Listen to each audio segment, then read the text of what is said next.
Okay guys, so we're back with another arena draft walkthrough. This week we're playing the super popular Warrior, Warrior in Arena.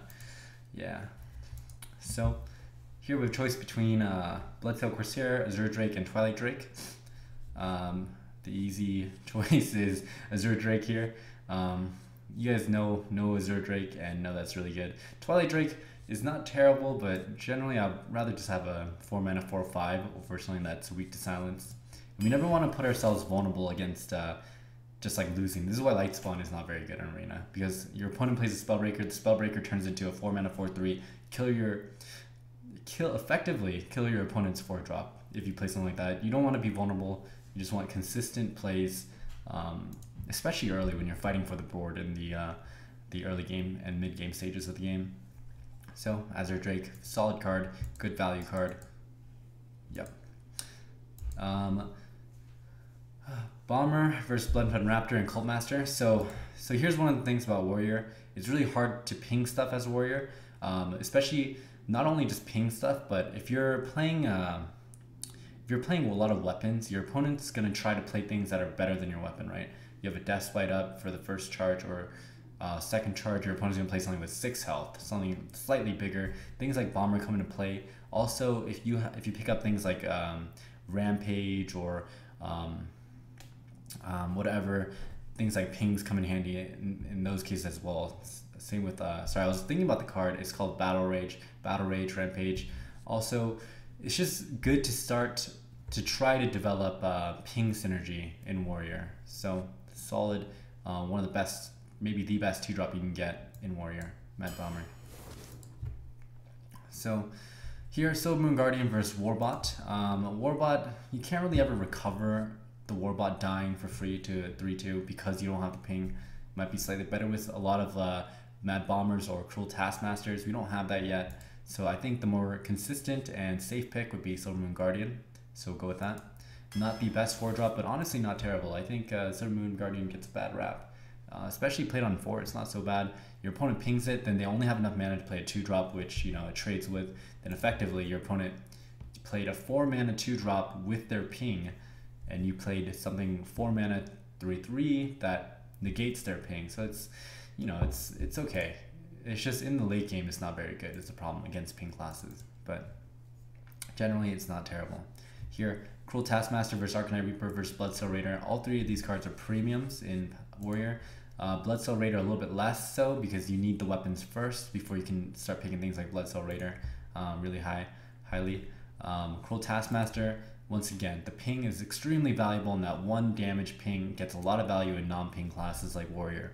The +2 attack also comes into play very often. You're gonna want to be trading up, and as Warrior we want to have a really good early game, and then in the mid game we want to use our weapons in the mid game to get value or tempo, and then in the late game it depends on our draft. We might want to stock it up with bigger minions to push the game through to the win, or we want to get bigger minions to get value off of and play the slower game if we have a lot of weapons, since we will be able to get a lot of value off our weapons.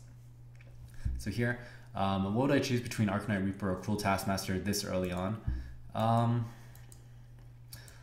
It's tough. I think Cruel Task is probably really, really, really good, but the greedy side of me wants the Arcanite Reaper. Both of these cards have like a dual purpose. Arcanite Reaper is a great value card. Also, if our deck turns out to be really aggressive, it can act as a finisher as well. Same thing with Cruel Taskmaster. It can help us in the control matchup, since the +2 damage plus the ping is very valuable there, but also it can help us just play really aggressively in spots where our opponent slows down, and we can take advantage of the tempo lead that we already have on board. So I mean, this one's really tough.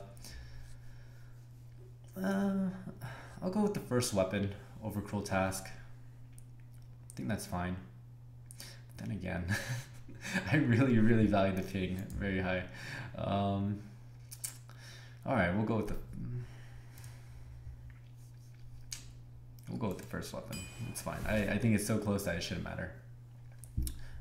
Here, Fiery War Axe, aka also known as Fiery Wind Axe. It's got its name for a reason, so we'll take it there. Argent Commander versus Nubian Egg. things like Nubian Egg a lot better with the Cruel Task. But here up against Argent Commander, I think Argent Commander is fine. We'll take the Argent Commander. Things like Argent Commander card like Argent Commander is a little bit worse in Warrior, since it kind of serves the same purpose as a weapon would. You know, it's like it has 2 bodies, just like a Deathbite, and then it also hits into something 4 times.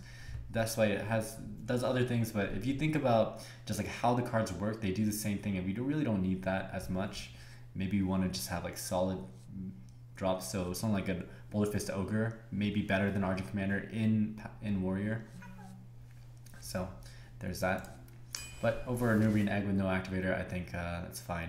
We'll take it here. Here, Flesh Eating Ghoul versus Strangling Mechanic. I'm okay taking the Flesh Eating Ghoul.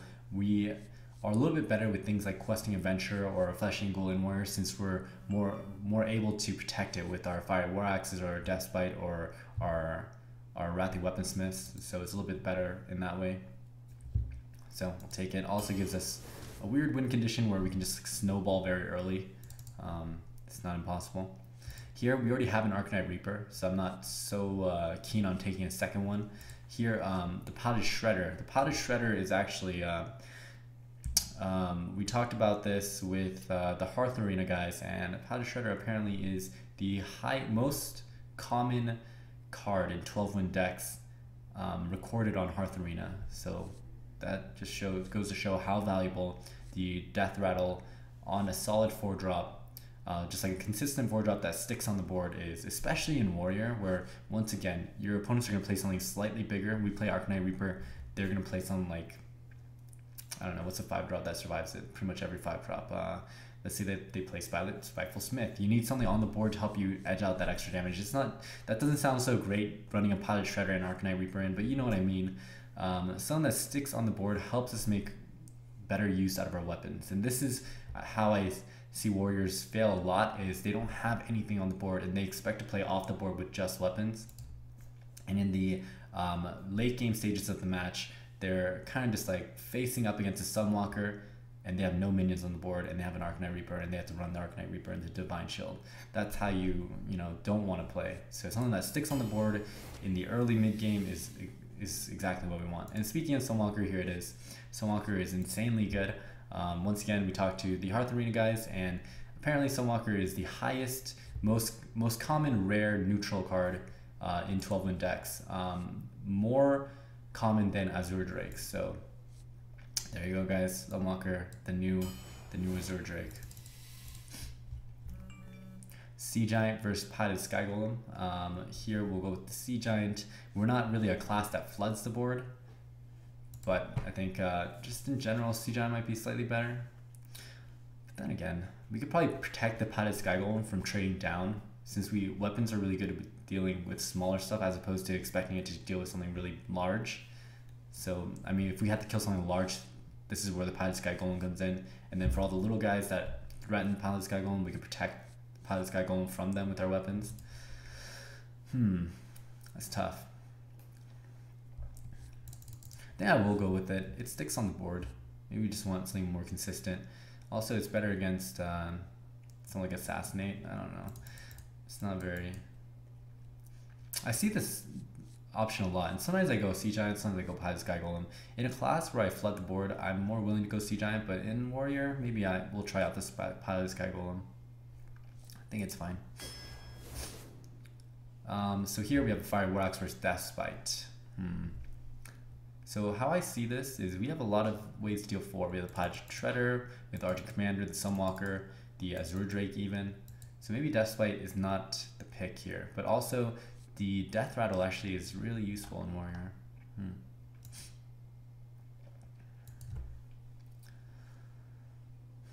Kind of just like having the smaller weapon to help finish trades with, like 3+4 or 3+3. But also there's cards that do that way better, like a Wrathy Weaponsmith.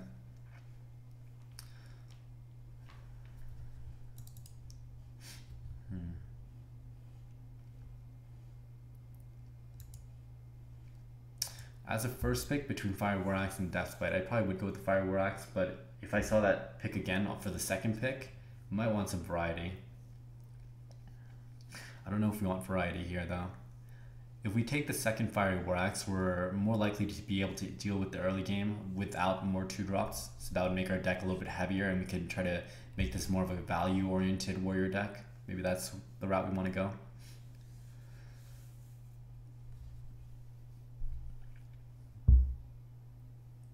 Yeah, I think that's fine. That's fine. It's pretty close.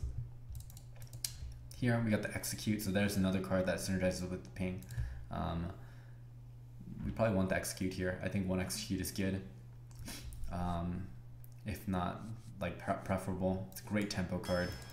It's not always a value card because sometimes you have to run something smaller in and you have to give them a 2-for-1, but sometimes the tempo, getting the tempo on one turn will get you value on the next turn because you have board control on the next turn because of the tempo you got earlier. So that's fine. Battle Rage, a card I actually think is pretty good in Warrior. It's a pretty easy card draw and no one really plays around it, so you tend to get a lot of value, especially with the early curve where you can kind of dictate what trades are going to be made.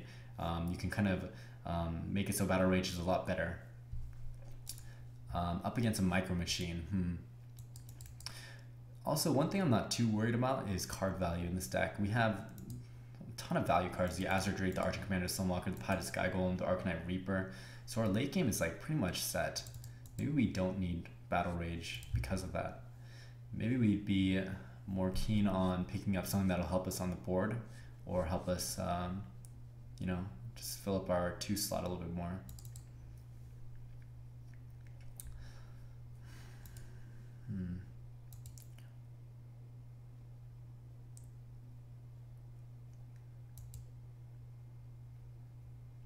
This one is actually tough. A lot of these choices are tough, and I think Warriors is tough because of that reason. And it's hard to draft for Warrior because you get so many synergies and you don't know when to start picking them up.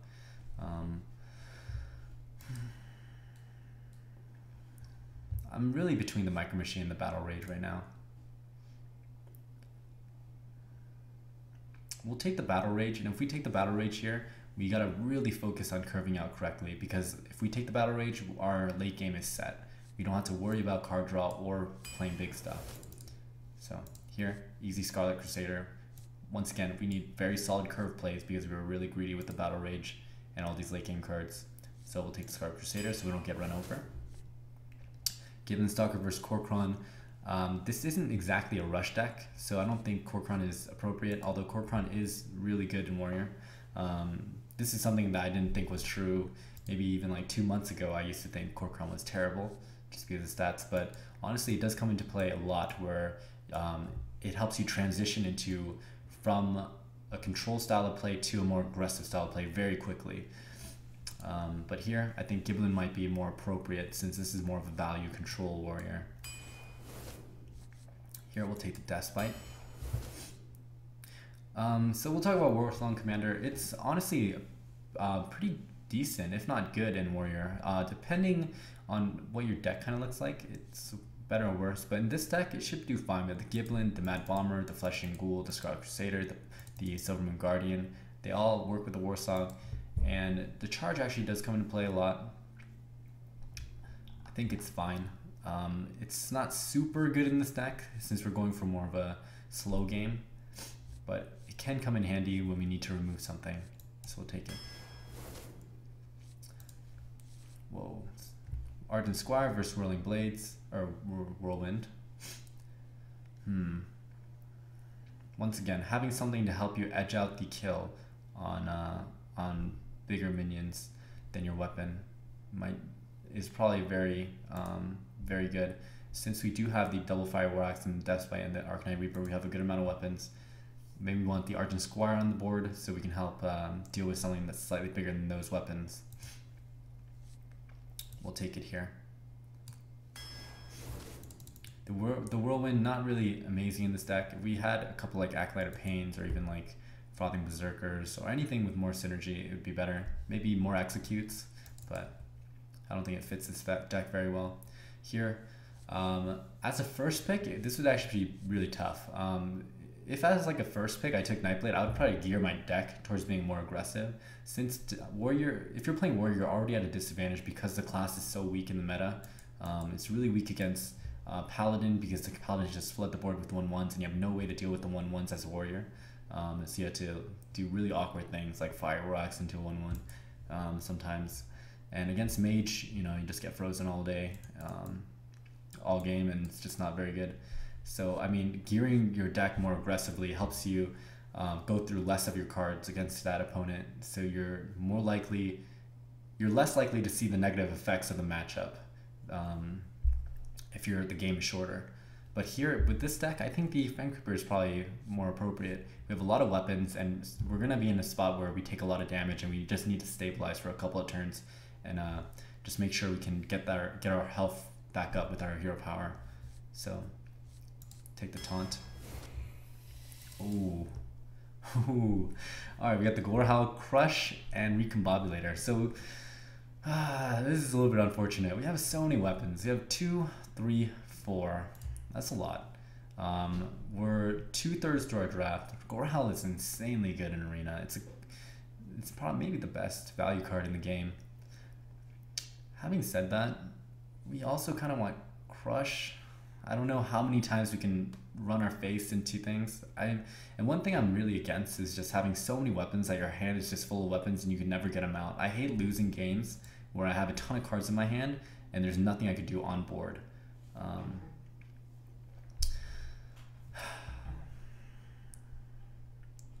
Having said that, we can also take the Recombobulator. The Recombobulator is pretty good in this deck. We have good targets in Silvermoon Guardian after it uses his Divine Shield. Same thing with Archer Commander, Sunwalker, Azure Drake. But probably between Crush and Gorehowl. As a first pick, this would be a very, very easy Gorehowl. But because of our weapons, it's making it a tough choice. This deck is already really heavy with 3, 6 late game cards. If we take this Gorehowl, all we need is 2, 3s, and 4s. Like, we would not even consider another 5+ drop. Maybe that's the way we want to go with this deck.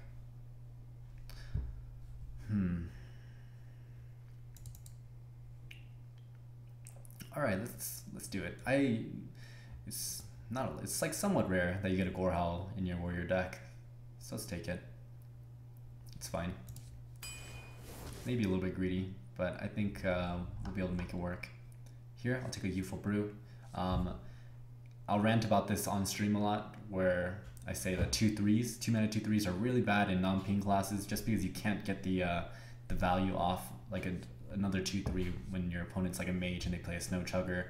They hit in, they ping, and then all of a sudden you're left dealing with the 2/1 Snow Chugger and you don't have a ping. So situations like that you don't want to happen. So it's better to get something with a higher attack that just trades 1 for 1 and just go move on to your 3-drop trade, So here, take the Youthful Brew. Plus we have some valuable battle cries that we take advantage of with the Youthful Brew. But really this deck is not really gonna need more value. I really am just worried about the early game. So we'll try to fill in our curve like that. Here, Mogushan Warden versus Inner Rage. What will help us maintain board control in the early mid game? I mean, we can get value off Inner Rage with the Battle Rage. Plus, it allows our smaller dudes to trade up. I think that might be good. Surprisingly, a lot of our minions have Divine Shield, so the Inner Rage is like especially bad in this deck. Use that as a ping. Something really awkward about this deck. We'll go with the Inner Rage. Hopefully, if we pick up another Execute or something that helps Inner Rage be a little bit better. Well, I guess we have Azure Drake too, but it helps it just be a little bit better would be good. Plus, it adds some utility and flexibility with our plays. No one really plays around Inner Rage, right?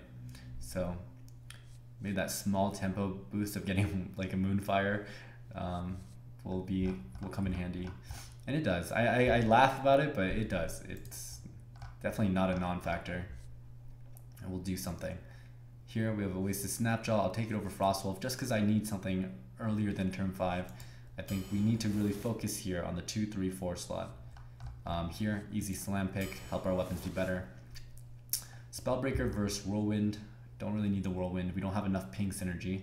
Spellbreaker, not a good curve play. kind of leaning towards the Nerebar Weblord. We kind of play off the board a lot since we have a lot of weapons. Maybe we want to slow down the game and play something like a Nerebar. It also falls under the category of a minion that's sticky since it doesn't really die to a 2-drop. So it'll stick on the board, help us edge out extra damage on minions that have more health than our weapons. I'm starting to think that's the right way to go. We'll take the Nerebar here. And we'll keep our eye on it and see if it was better or worse as a Nerebar as opposed to Spellbreaker. I think Nerebar will be fine. I generally don't like the card very much, but in this deck I think it's a lot better.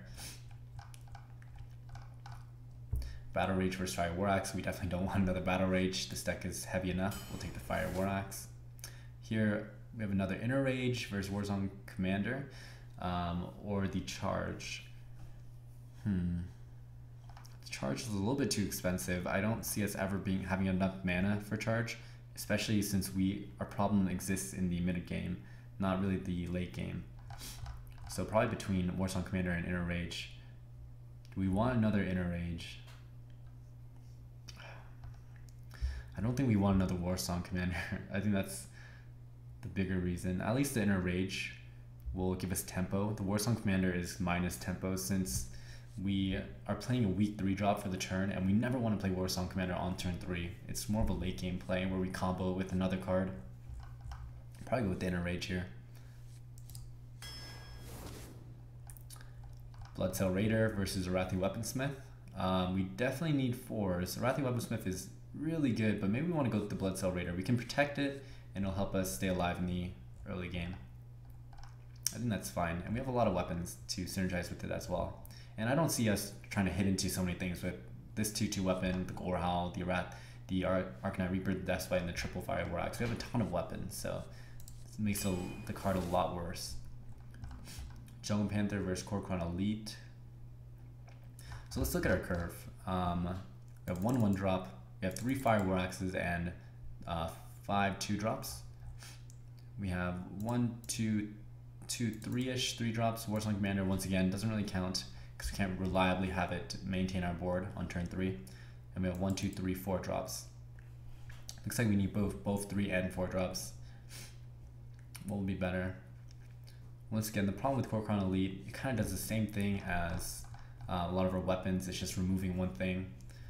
It's a little bit too slow. I think I would prefer like a Cleave if there was something offered, just so we can have like cards that do something else. Like if we get flooded, we have no real good ways to deal with Murloc Tidehunter into like Razorfen Hunter into Dragonlance. It's just a lot of stuff. Maybe we want the Kor'kron though, because it can work with the Inner Rage, deal with something really big, and we can save our HP. I think that's fine. I think either one is fine, and I kind of see them as being like equally good in this at this point of our draft. Go with the Kor'kron, it's slightly faster. Help us resolve things on the board a little bit faster if we need to. So here, Siege Engine versus Demolisher versus Gnomish Experimenter. We have a lot of weapons. Gnomish Experimenter is a lot better in this deck than it would be in most decks, and we probably want to get through a lot of these minions. I don't know if that's actually true. Our minion quality is kind of high, but then I see a lot of bad ones too. The funny thing about this deck also is that Demolisher is pretty good. We have the Inner Rages to make it better, make it into like a 3-mana 3/3, but also we can protect it with our weapons, which is kind of funny. Maybe we want the Demolisher here. I'm really stuck between Demolisher and Gnomish Experimenter. Normally as a first pick, Gnomish Experimenter I would snap pick it here. It wouldn't even be close. But I think this is the kind of deck where Demolisher would work.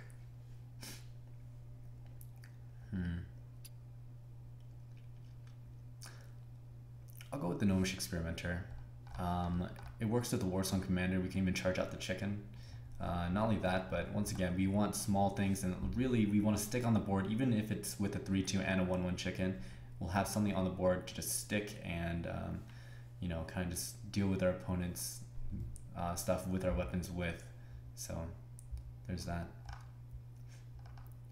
Yeah, we'll go with the Gnomish Experimenter. I'll keep my eye on this one as well, see if it was better as a Gnomish Experimenter or Demolisher.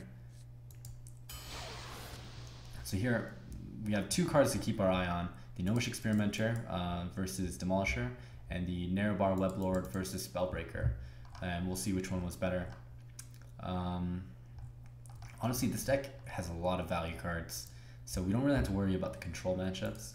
As long as our opponents are playing really slow, that's good for us. This deck would do pretty good against things like Mage, Priest, because they tend to not really flood the board, but play slowly and play more reactively. Probably do bad against things like classes like Shaman, Paladin, who use their hero power, and we don't have a good way to counter their hero power, so they kind of just take control of the board very easily. Do pretty well against Temple classes that play just like 1 minion per turn. We're pretty well suited to deal with that. But overall, this deck is decent. Looking at our curve, we have 3, 4, 5, like 8 plays on 2, really. So we don't ever have to worry about our 2 slot. We have 3 plays on 3, which is decent. We have 4 plays on 4, 5 with the Death Spite, and we have 3, 4, 5, 6, 7, and 8 late game cards with the Battle Rage.